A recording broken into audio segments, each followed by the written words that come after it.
Bonjour mesdames et messieurs et bienvenue dans ce flash d'information.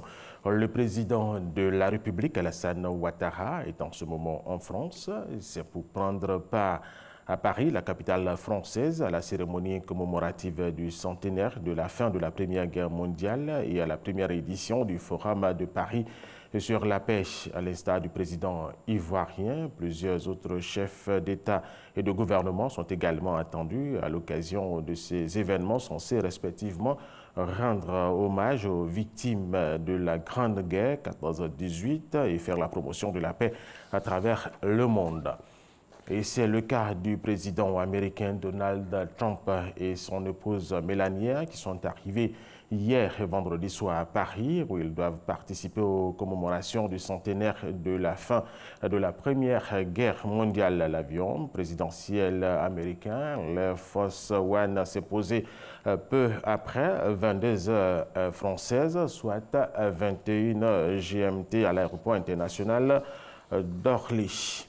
Ici, en Côte d'Ivoire, le vice-président Daniel Cablon-Duncan a inauguré la première usine en terre ivoirienne du groupe Nexans, leader mondial des solutions de câblage et de connectivité avancée. Cette usine située dans la zone industrielle du PK24 va permettre à l'entreprise Nexans Côte d'Ivoire d'alimenter le marché énergétique ivoirien en matériel électrique.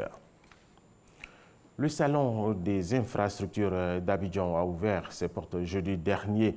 Et pour cette édition, les experts planchent sur l'utilisation des réseaux intelligents dans l'aménagement du territoire. Hier, vendredi, les acteurs du transport routier ont échangé autour d'une nouvelle solution pour la construction de routes durables. Il s'agit de l'utilisation du béton, donc du ciment, en lieu et place du bitume. Les explications de Francis Boifo.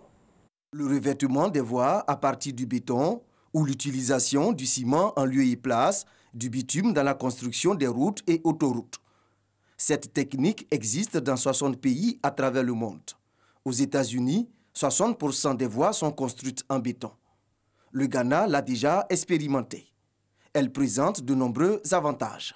On tient compte du coût de la matière et de la main-d'œuvre. On trouve que la route en béton compacté, elle coûte 30% moins cher qu'une route en enrobé. Les routes en béton sont les plus durables. Pourquoi? Parce qu'elles sont plus rigides que face à l'impact de l'essieu. La charge, elle est répartie sur une plus grande surface, alors que sur les routes qui sont faites en enrobé, la charge, elle est ponctuelle et donc elle impacte profondément la structure. Les routes en béton, selon les pentes qui sont définies, l'eau elle ne reste pas.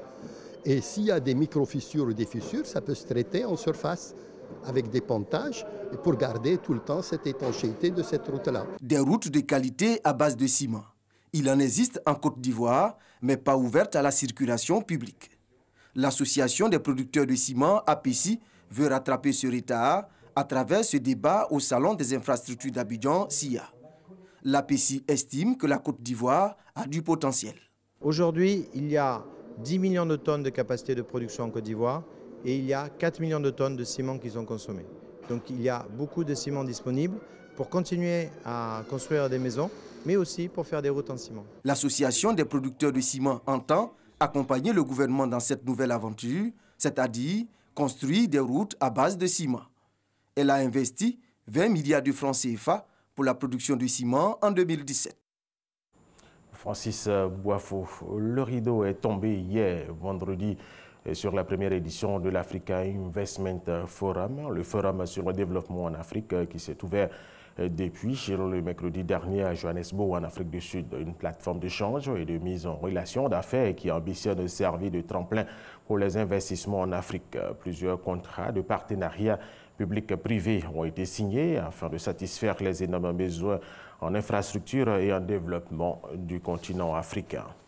Et nous terminons avec cette information. Environ 20 personnes ont été tuées et plus de 40 autres ont été blessées hier vendredi dans l'explosion de 2 voitures piégées placées par des islamistes Shebab près d'un hôtel très fréquenté de Mogadiscio, la capitale de la Somalie. La plupart de ces personnes étaient des civils qui passaient non loin de l'hôtel au moment de l'attaque, rappelant que des responsables politiques somaliens ont l'habitude de séjourner dans cet hôtel.